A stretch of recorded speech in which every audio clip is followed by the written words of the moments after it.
Arabia ప్రవక్త మొహమ్మద్ను విశ్వసించేవారు కానీ అంటే ఎవరు సార్?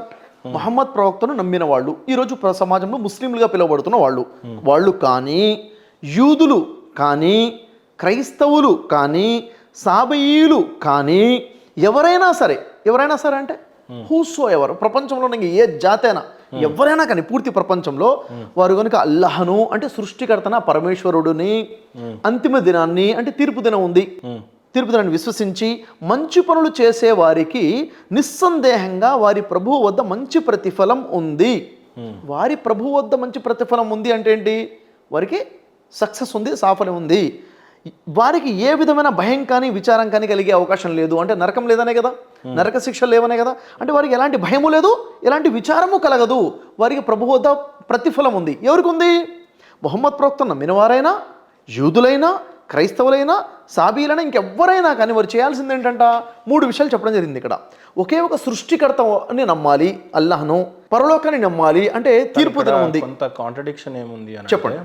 అరేబియా ప్రవక్త మొహమ్మద్ను విశ్వసించిన వారు కానీ, యూదులు కానీ, క్రైస్తవులు కానీ, సాబీలు కానీ, ఎవరైనా సరే కేవలం అల్లానే అక్కడ ఉంది. అల్లాను అంతిమ దినాన్న విశ్వసించి మంచి పనులు చేసిన వారికి నిస్సందేహంగా వారి ప్రభు వద్ద మంచి ప్రతిఫలం ఉంది అని అంటే అల్లానే నమ్మాలి అని ఉంది. అంటే ఇక్కడ అయితే ఇప్పుడు మీరు ఒక విషయాన్ని చాలా క్లుప్తంగా ఒప్పుకుంటే మిగతా వాళ్ళకి చాలా కన్వీనియన్స్ గా ఉంటది. ఏంటంటే ఎటు తిరిగి వచ్చి అల్లానే దేవుడు అనడం, మొహమ్మద్ ప్రవక్త వారు చివరి ప్రవక్తే అయినా మీరు ఆయన్ని గౌరవించినా కూడా ఎటు చూసినా వాళ్ళు యెహోవాను నమ్ముతారు, మేము ఈశ్వరుడిని సర్వేశ్వరుడిని నమ్ముతాము, ఇక్కడ మీరు మాత్రం అల్లానే నమ్ము అని అంటున్నారు. సో ఇక్కడ అల్లాను నమ్మకపోతే ఎవరైనా సరే నరకానికి పోతారని కూడా అర్థం ఇది. సో అల్లా ఒక్కడే దేవుడు, అసలు దేవుడికి పేరు ఎటు ఉంటే అది అల్లా అని మీరు విశ్వసిస్తున్నారు. కాదండి, యాక్చువల్గా ఏంటంటే ఇక్కడ చూడండి, లాజిక్ ఇక్కడ క్లారిటీ ఉంది. మొహమ్మద్ ప్రవక్త నమ్మిన వాళ్ళైనా, యూదులు అయినా, క్రైస్తవులైనా, యూదులు అల్లా నమ్ముతారా? క్రైస్తవులు అల్లా నమ్ముతారా? ఏమనుంది చూడండి, అక్కడ ఎవరైనా సరే అల్లాను అంతిమ దినాన్ని విశ్వసించి మంచి పనులు చేసిన వారికి నిస్సందేహంగా వారి ప్రభు వద్ద మంచి ప్రతిఫలం ఉంది. అంటే కేవలం అల్లాను మాత్రమే విశ్వసించాలి వాళ్ళు, ఎవరైనా సరే. యాక్చువల్లీ ఏమైంది ఇక్కడ కాఫీర్లను అయితే లేదు. ఓకే, చూడండి ఇక్కడ విషయం ఏంటంటే, మనం ఇప్పుడు తెలుగు అనువాదం చదువుతున్నాం కదా, అరబీ భాషలో ఉన్న అరబీ ఖురాన్ పక్కన ఉంది, దాన్ని తెలుగులో ట్రాన్స్లేషన్ చేయాలి. చేసేటప్పుడు ప్రతి పదాన్ని ట్రాన్స్లేషన్ చేయడం జరిగింది, కానీ ఇక్కడ ట్రాన్స్లేషన్ చేసే వ్యక్తి ఒక పదాన్ని ట్రాన్స్లేషన్ చేయలేదు. ఆ పదమే అల్లా. అల్లా అనేది అరబీ భాష. అరబీ భాషలో ఉన్నటువంటి పదాన్ని తెలుగులోకి ట్రాన్స్లేట్ చేయకుండా అరబీలో ఉన్న అల్లా అన్న పదాన్ని యాజ్ ఇట్ ఈస్ తెలుగులో రాసేశారు. ట్రాన్స్లేషన్ చేసిన వ్యక్తి ఎవరైనా, ఖురాన్ ఏ ట్రాన్స్లేటర్ అయినా కానీ దాదాపు ఇలాగే చేశారు. కానీ ముస్లిం సోదరులు ఎవరైనా ఒప్పుకుంటారా? ఇప్పుడు అల్లా అనే పేరుకి అర్థం ఏంటి? అల్లా అంటే అరబిక్లో దేవుణ్ణి, సేమ్ అగైన్ నా పాత కాంటెక్స్ట్ లోకి వెళ్ళాల్సి వస్తుంది. అల్లా అనంటే మీ దేవుడా? చూడండి, అల్లా అంటే మీ దేవుడా? అల్లా అంటే మా దేవుడు కాదు. అరబీలో అల్లాని పిలుస్తున్నారు, అందరికీ దేవుడు ఒకడే ఉన్నాడు, ఆయన అరబీలో అల్లా అంటున్నారు. అల్లా అనే దేవుడు ఇంకొకరికి కనిపించలేదు, ఇంతవరకు వినిపించలేదు. వినిపించాడేమో, అంటే త్రూ జిబ్రియల్ దూత త్రూ వినిపించి ఉండొచ్చు ఏమో. సరే సార్, ఇప్పుడు అల్లా దేవుడికి నామకరణం చేసిన మానవుడు ఎవరు? చూడండి సార్, ఇక్కడ ప్రవక్త వారు దేవుడికి అల్లా అనే పేరు నామకరణం చేశారా? మానవులు మీరంతా ఇస్లాం సోదరులంతా కలిసి దేవుడికి నామకరణం చేశారా? ఇంతవరకు దేవుడికి పిల్లలు లేరు, భార్య పిల్లలు లేరు, ఆయనకి ఇల్లు లేదు, సంసారం లేదు, ఆయన ఇంతవరకు ఎవరికి కనిపించలేదు, ఇంతవరకు ఆయన రూపం ఏంటో ఎవరికి తెలియదు. అలాంటప్పుడు దేవుడు ఒక్కడే, అది అల్లా అని మీరు విశ్వసిస్తున్నప్పుడు అల్లాకి నామకరణం చేసినటువంటి ప్రవక్త ఎవరు? ప్రవక్తనే దేవుణ్ణి సృష్టించేశాడా? దేవుడు ప్రవక్తని సృష్టించాడా? లేదా దేవుడు మానవులను సృష్టించారా? మానవులంతా కలిసి, కేవలం ఇస్లాం సోదరులంతా కలిసి అల్లాకి నామకరణం చేసి ఆయనే మా దేవుడు అని చెప్పి విశ్వసిస్తున్నారా మీరు? చాలా క్లియర్గా మీ ప్రశ్న ఉంది, నాకు అర్థమైంది మీ ప్రశ్న. క్లారిటీగా ఆన్సర్ చెప్పే ప్రయత్నం చేస్తాను. చూడండి, సృష్టికర్త ఒకడే ఉన్నాడు. ఆ సృష్టికర్త ప్రజలకి సందేశం ఇవ్వడం కోసం అనేక మంది ఋషులను పంపించాడు. ఋషులనే ప్రవక్త అంటారు. ప్రవక్త అన్న ఋషి అన్న ఒకటే.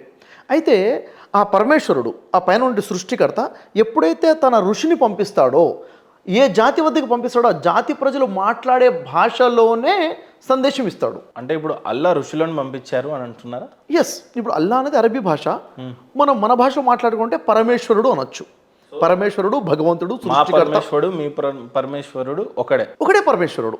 చూడండి, తెలుగులో మాట్లాడుతుంటే అంటే పరమందు ఉండేటువంటి ఈశ్వరుడు అంటే నియమించేవాడు, ఆయనే సర్వేశ్వరుడు, సర్వానికి ఈశ్వరుడు, సర్వాన్ని నియమించేవాడు, నడిపించేవాడు.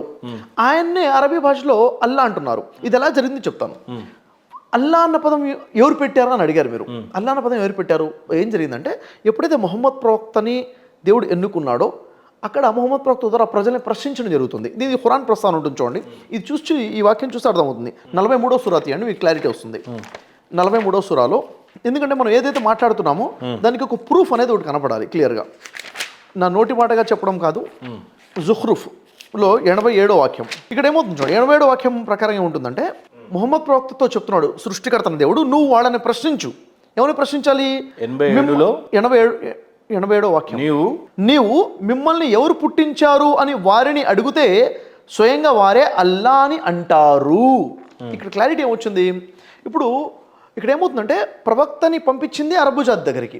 వారిని అడగాలి ఏమని, అసలు మిమ్మల్ని పుట్టించింది ఎవరు, పుట్టించిన దేవుడు ఎవరు అంటే, మీరు ఆరాధించే వాళ్ళని 10 మందిలో 20 మందిలో ఆరాధిస్తున్నారు, కానీ పుట్టించిన వాడెవరు అని అడిగినప్పుడు వారు పదం వాడతారు. అక్కడ వారు అన్నారు అల్లా అన్న పదం వాడారు. అంటే వారు సృష్టికర్తని అల్లా అన్న పేరుతో వాళ్ళు గుర్తిస్తున్నారు. కాబట్టి అల్లాని తప్ప ఇంకెవరిని ఆరాధించబాకండి, అంటే సృష్టికర్త తప్ప ఎవరిని ఆరాధించబాకండి అని అల్లా అన్న పదం అలా వాడటం మొదలుపెట్టింది. అంటే అల్లా అన్న పదం మొదటగా మొహమ్మద్ ప్రవక్త వాడారా, అల్లా వాడాడా అంటే ఆ ప్రజలు వాడుతున్న పదం అల్లా అన్న పదము.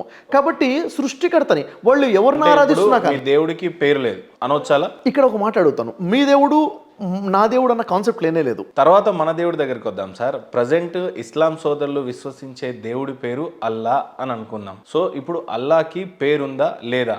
అంటే ప్రజలే దేవుడికి పేరు పెట్టినప్పుడు ఆయన దేవుడు ఎలా అవుతాడు అనేది దేవుడికి పేరు పెట్టడం కాదు, దేవుడిని పిలుపు. అది ఓకే, పేరు వేరు, పిలుపు వేరు. అంటే కొన్ని ఇతిహాసాల్లో ఏముంటుందంటే సార్, కొన్ని గ్రంథాల్లో యేసు ప్రభువుల వారు స్వయంగా నేనే మీ ప్రభువును అని అంటాడు. ప్రభువు అని అంటాడు, దేవుడు అన్నాడు. లేదా దేవుడు కుమారుణ్ణి అని అంటాడు. లేదా యెహోవా దేవుడు పైనున్నాడు అన్నట్టుగా ఆ వాక్యాలు గమనించవచ్చు. లేదు హిందూ ధర్మం ప్రకారంగా వస్తే దేవుళ్ళ పేరు ఆయన స్వయంగానే ప్రకటించాడు, నా పేరు ఇది అని. అవి గ్రంథాల్లో రాసిపడింది.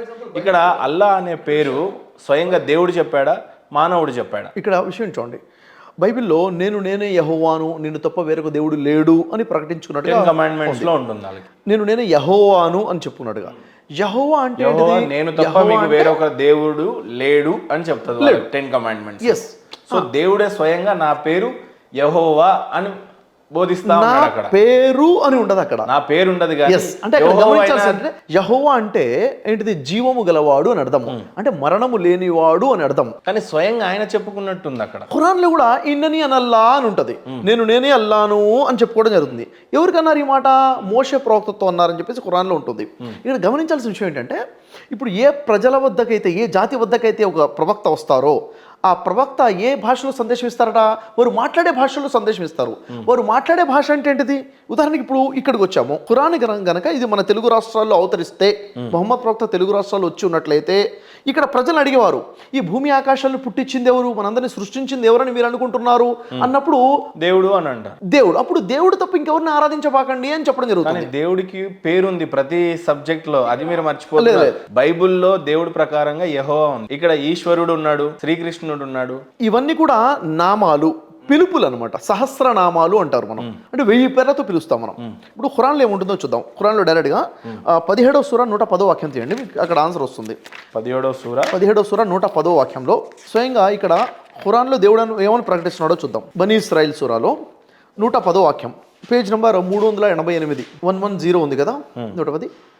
ప్రవక్త వారితో ఇలాను, అల్లాహ్ అని అయినా పిలవండి, లేదా రెహమాన్ అని అయినా పిలవండి, ఏ పేరుతో అయినా పిలవండి, లేదా రహమాన్ అని అయినా సరే, అయినా సరే అలా అయినా సరే, ఏ పేరుతో అయినా పిలవండి, అంటే ఏ పేరైనా సరే, ఆయనకు గల పేర్లన్నీ చక్కనివే. అంటే మీరు సమాజాన్ని చేసేటప్పుడు, యాక్చువల్గా విషయం మీరు నమాజ్ను చేసేటప్పుడు కంఠాన్ని మరి పెంచకండి, అంటే గట్టిగా చదవబాకండి, పక్క వాళ్ళు డిస్టర్బ్ అవ్వకుండా అని చెప్పి చెప్పడం జరుగుతుంది. అంటే ఇక్కడ దేవుడి పేరు యొక్క ప్రస్తావన మరీ తగ్గించకండి అని కూడా ఉంది. మరీ ఎక్కువ పెంచకండి, మరీ తగ్గించకండి, మరీ గట్టిగా చదవబాకండి. అంటే ఇక్కడ విషయం ఏంటంటే, సృష్టికర్తని ఏమని పిలవాలి అంటే అల్లా అని పిలవచ్చు, రెహమాన్ అని పిలవచ్చు, ఏ పేరుతోనో పిలుచుకోవచ్చు. ఇవి అరబ్బులు కాబట్టి అరబ్బీ భాషలో చెప్తున్నా చూడండి. అల్లా అనేది అరబీ భాష. సార్ ఏ పేరైనా పిలవండి, ఆయనకు గల పేర్లు అన్ని చక్కనివే. ఏ పేరు? ఇప్పుడు ఉదాహరణ చూడండి సార్, ఇక్కడ నేను మిమ్మల్ని అడుగుతున్నాను, మహేందర్ గారు, మిమ్మల్ని, మీ అమ్మా నాన్నని, అందరినీ, ఈ భూమి ఆకాశాలని పుట్టించింది ఎవరు అని మీరు అనుకుంటున్నారు అంటే ఏం చెప్తారు మీరు సమాధానం? నన్ను సృష్టించింది బ్రహ్మ అంటాను నేను. బ్రహ్మ అన్నారు కదా. ఇప్పుడు మీరు బ్రహ్మని తప్ప ఇంకెవరిని ఆరాధించబాకండి. బ్రహ్మ అంటే మీ దృష్టిలో ఏమైపోయింది? పుట్టించినవాడు, ఆ సర్వేశ్వరుడు, ఆ సృష్టికర్త ఒక్కడే ఉన్నాడు కదా. ఆ బ్రహ్మను తప్ప ఇంకెవరిని ఆరాధించబాకండి. ఎందుకు? అది మీ భాష. కానీ నాకు అలా బోధించబడలేదు. అంటే మీకు ఎవరు బోధించారన్నది కాదు నేను చెప్తుంది. యాక్చువల్గా ఏంటంటే ప్రవక్తను ఎప్పుడైతే పంపించడం జరుగుతుందో ఆ ప్రవక్త ఒక స్పష్టమైన ఆన్సర్ మీ దగ్గర నుంచి రాంది ఇంతవరకు ఏంటంటే, అల్లాకి నామకరణం చేసింది మానవుడే. మానవుడే. అల్లా మానవుడే. పేరు అల్లా మానవుడే. ఖురాన్ లో ఇంతవరకు చెప్పలేదు. ఏమన్నారు? నా పేరు అల్లా అని. అల్లా నా పేరు అని ఉండదండి. నా పేరు అని ఉండదు. నాదో చిన్న అమాయకత్వపు ప్రశ్ననే అనుకోండి. ఓకే, ఖురాన్ని సృష్టించిన వారు ఎవరు అని అంటే అల్లా అనుకుంటారు. సృష్టికర్త దేవుడు అవతరింప చేసిన గ్రంథం ఇది. ఈ వాక్యాలు అవతరించాయి. సృష్టికర్త ఎవరు? అల్లా సృష్టించినటువంటి ఈ గ్రంథాన్ని జీబ్రియల్ మొహమ్మద్ ప్రవక్త వారికి చెప్తున్నప్పుడు మొహమ్మద్ ప్రవక్త వారు శిష్యులకు చెప్పి రాయించినటువంటి గ్రంథం. ఎస్. స్వయాన అల్లా నా పేరు ఇది అని ఎక్కడో ఒక చోట ప్రస్తావించే ఉంటారు. ఇక్కడ ఎక్కడైనా ఉందా? ఇక్కడ క్లారిటీ లేదా మొహమ్మద్ ప్రవక్త చెప్తాను ఇక్కడ ఆయన ఇష్టానికి రాసినటువంటి గ్రంథమా? నిజంగా జీబ్రియల్ చెప్పిందా? అల్లా అని ఒక దేవుడు ఉన్నాడు, ఖచ్చితంగా ఆ దేవుడు బోధిస్తేనే దివ్య ఖురాన్ పుట్టిందా? ఇక్కడ క్లారిటీ ఉన్న ఆథెంటికేషన్ ఏంటి మీ దగ్గర? ఇక్కడ క్లారిటీ ఇస్తాను నేను మీకు. నా పేరు అల్లా అని దేవుడు చెప్పుకుంటేనే దేవుడు ఇచ్చిన గ్రంథము. నా పేరు అల్లా అని దేవుడు చెప్పుకోకపోతే అది అథెంటిక్ కాదు అని మీరు చెప్తున్నారు కదా. అథెంటిక్ కాదు అనేది నా ఉద్దేశం కాదు. ఇక్కడ క్లారిటీ. పెద్ద ఖురాన్ లో స్వయంగా ఒక్క ఆయత దేవుడికి పేరు నేనే మీ దేవుడిని అని స్పష్టంగా పురాణాల్లో బోధించబడి ఉంది. బ్రహ్మ ఖచ్చితంగా చెప్తాడు నేను నీ సృష్టికర్తని. లా ఇలాహ ఇల్లా నా ఫాబుదూని క్లియర్ వాక్యం ఉంది. నేనే అల్లాను, నేను తప్ప వేరొక దేవుడు నీకు లేడు, స్పష్టంగా వాక్యం ఉంది. ఇప్పుడు ఆయన పేరు అల్లా. అయితే ఇక్కడ మీ క్లారిటీ రావాల్సింది ఏంటంటే దేవుడికి పేరు లేదు, ఉండదు. దేవుడికి పిలుపులు ఉంటాయి. మరి ఇప్పుడు దేవుడికి విశ్వసిస్తున్న అల్లా దేవుడు కాదా? అసలు దేవుడికి పేరు లేదు, ఉండదు. మీరెందుకు కేవలం అల్లానే దేవుడు అని బోధిస్తున్నారు? మీరు వింటే మీకు అర్థమవుతుంది. దేవుడికి పిలుపులు ఉంటాయి. ఆయన ఏమని పిలవాలి? అల్లాని పిలవండి, రెహమాన్ అని పిలవండి, రహీం అని పిలవండి, మంచి పేరుతో ఏదైనా పిలవండి. ఇది అరబీ భాషలో చెప్పారు కదా. విష్ణు అని పిలవండి, బ్రహ్మ అని పిలవండి. అలానే రాయండి. మరి ఖురాన్ లో కేవలం అల్లా అనడం వల్ల ఉన్న ఇక్కడ ఇప్పుడు స్పష్టంగా ఒక విషయం చెప్పాలి సార్, మానవ సోదరులందరికీ కూడా. కుల మతం కాదు ఇప్పుడు. అసలు మనం పెట్టుకున్నాము ఒక్కడే అన్నప్పుడు మనం అందరం కొట్టుకోసావాల్సిన పరిస్థితి ఉండకూడదు. రైట్. ఇప్పుడు మీ దేవుడే అయ్యాడు కాబట్టి నేను తిడుతున్నప్పుడు లేదా నేను క్వశ్చన్ చేస్తున్నప్పుడు నా దేవుడిని మహేందర్ అన్నాడు అనే విషయానికి వస్తుంది. దేవుడు మీకు ఒక్కడికే దేవుడు ఎలా అవుతాడు? కాదు. ఖచ్చితంగా దేవుడు ఒకడే ఉన్నాడు. అదే నా దేవుడు నేను ఏమైనా అనుకుంటా, అంతే కదా. నాకు ఇప్పుడు కష్టం వచ్చింది, నాకు దెబ్బ తగిలింది, పలానా దేవుడు ఇలా చేశాడని చెప్పి నేను బాధపడతా, నేను తిడతా, ఏమైనా చేస్తా. నాకెక్కడ ఉందో మీకు అంతే ఉంది కదా. అప్పుడు నా దేవుడు, నా వాక్యం, నా ఖురాన్, నా గ్రంథం, నా అల్లాని తిట్టాడు అని ఏ రకంగా క్లెయిమ్ చేస్తారు మీరు? లేదు సార్, ఇక్కడ విషయం ఏంటంటే క్లియర్గా అర్థం అవ్వాల్సింది, భాషల మధ్య క్లారిటీ రావాలి మనకి. భాష అనేది కేవలం ఒక టూల్ మాత్రమే. ఇప్పుడు నేను మీతో మాట్లాడితే ఏ భాషలో మాట్లాడాలి? తెలుగులో మాట్లాడాలి. ఎందుకు? నాకు తెలియదు, మీకు అర్థం అవడం కోసం. ఖురాన్ అరబీలో ఎందుకు వచ్చింది? వారికి అరబీయే వచ్చు కాబట్టి. వేరే భాషలో ఖురాన్ వస్తే ఇదేంటి, ఏం చెప్తున్నారు అనేవాళ్ళు. చెప్పేది అక్కడ ఎందుకు వచ్చిందో ఖచ్చితంగా బోధిద్దాం. మీరు ఏదో ఒకటి ఫైనల్ గా తేల్చండి. ఏం చెప్పమంటారు? అల్లాకి పేరు నామకరణం చేసి ఇందాక మనుషులు అన్నట్టుగా చెప్పారు. ఎస్. లేదు ఇప్పుడేమో అల్లా నా పేరు అల్లానే అని చెప్పారు అన్నట్టు మీరు చెప్పారు. మీకు అసలు అల్లాకి పేరు ఉండదు అని చెప్పి మళ్ళీ మీరే అన్నారు. మీకు ఇప్పుడు నేను స్పష్టంగా అడుగుతుంది ఏంటి అని అంటే, ఇస్లాం సోదరులు నమ్మేటువంటి ఈ గ్రంథం ఖచ్చితంగా అల్లానే దేవుడు అని ఏ చిన్న ముస్లిం సోదరుని పిలిచడినా నువ్వు ఏ గ్రంథాన్ని విశ్వసిస్తున్నావు అంటే ఖురాన్ అంటాడు. మీ దేవుడు ఎవరు అని అంటే అల్లా అంటాడు. అది అరబిక్లో అనాల్సింది ఆయన. ఇక్కడ ఏపీ తెలంగాణలో భారతదేశంలో ఈ ఖురాన్ని చదువుతున్నప్పుడు ఒకవేళ హిందీలో ఇప్పుడు అల్లాని ఏమని పిలుస్తున్నారు సార్? హిందీలో చాలా సార్లు మనం ఏమని పిలుస్తుంటున్నాం? ఖుదా అంటున్నాం. ఖుదా అనొచ్చు, సర్వేశ్వర్ అనొచ్చు, ఏదైనా అనొచ్చు. మరి తెలుగులోకి వచ్చేటప్పుడు మళ్ళీ మీరు అంతా బైబుల్ ఖురాన్ని తెలుగులో చదువుతూనే మళ్ళీ మీరు అల్లా అని ఎందుకు చదివి మానవులు దూరం కావడానికి యాక్చువల్గా ఇక్కడ నిజంగానే సర్వేశ్వరుడు అని ఉండుంటే నిజంగా ఇది మేము చదివేటువంటి గ్రంథమే మా దేవుడే అనే విధంగా ఉంటుండే ప్రతి హిందూ సోదరు, నా ఉద్దేశం కాదు. చూడండి, యాక్చువల్గా అది ట్రాన్స్లేషన్ చేస్తే ఖచ్చితంగా ఆ పదాన్ని కూడా ట్రాన్స్లేషన్ చేయాల్సిందే. చేయాల్సిందే. మీరు చెప్తుంది వాస్తవం, చేయలేదు ఒప్పుకుంటాను. అని అంటే ఖచ్చితంగా మీ మీద అగైన్ మత పెద్దల నుంచి మీ మీద ప్రెజర్స్ వస్తాయి. అయి ఉండొచ్చు. వాళ్ళు నిజంగా దీన్ని యాక్సెప్ట్ చేసే పరిస్థితిలో ఇస్లాంలో ఉన్నారా లేరా? ఇస్లాంలో 2 విషయాలు ఉన్నాయి సార్. ఇస్లాం అంటే 2 విషయాలు ఉన్నాయి. ఒకటి ఇతాతే దీన్, రెండోది ఇషాతే దీన్. ఇతాతే దీన్ అంటే ఆచరణ, అనుసరణ, ధర్మాన్ని అనుసరించడం. అంటే ముహమ్మద్ ప్రవక్తను విశ్వసించిన తర్వాత అనుసరించే క్రమంలో నమాజ్ చేస్తారు, అజాన్ ఇస్తారు. ఈ పద్ధతిలో మాత్రము ఈ పదాలే వాడాలి అనేది ఉంది ఖచ్చితంగా. అల్లాహు అక్బర్ అనే అజాన్ ఇస్తారు, నమాజ్ అరబీలోనే చదువుతారు. ఇది ఆచరణ. ప్రచారము, డిస్కషన్, స్మరణ, ప్రార్థన విషయంలో మాత్రం మీరు ఏ భాషలో మాట్లాడతారో ఆ భాష మాట్లాడుకోండి, మీ మాతృభాష. కాబట్టి ట్రాన్స్లేషన్ చేయబడుతున్నప్పుడు ప్రతి పదం కూడా ట్రాన్స్లేషన్ చేయబడాల్సిందే. ఇక్కడ మీకు చెప్తాను విషయం. ఇప్పుడు అల్లా అన్న పదం ఎక్కడి నుంచి వచ్చింది అన్నది చెప్తాను నేను మీకు. అరబ్బులు మాట్లాడే భాషల్లో వాళ్ళు లాత్, మనాత్, ఉజ్జా అని వేరు దైవాలను ఆరాధించేవారు వాడు అక్కడ. అయినప్పటికీ కూడా పైన ఉన్నవాడు ఎవరు అంటే అల్లా అనేవారు. అంటే పైన ఉన్నవాడు అల్లా, మేము ఆరాధించేది వీళ్ళని ఆరాధిస్తున్నాం అని చెప్పేసి. ఇక్కడ కూడా చూడండి, చాలామంది మనకి హిందూ సోదరులు అడుగుతుంటే ఎవరిని ఆరాధిస్తున్నారు? రాముడిని, కృష్ణుడిని, సాయిబాబాని, లేక హనుమంతుడిని, ఎవరెవరిని ఆరాధిస్తున్నారు? మళ్ళీ పుట్టించిన దేవుడు ఎవరు అంటే ఆ పైవాడండి అంటారు. అవునా లేదా?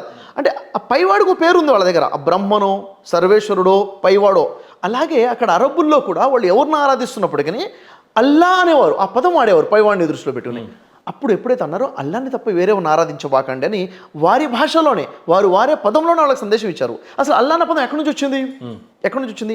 అరబ్బు భాష పుట్టింది ఎప్పుడు? అరబ్బు భాష కన్నా ముందు అక్కడ ఒక ట్రైబల్ లాంగ్వేజ్ ఉంటుంది. ఆ ట్రైబల్ లాంగ్వేజ్లో ఈల్ అనే పదం వాడేవారు.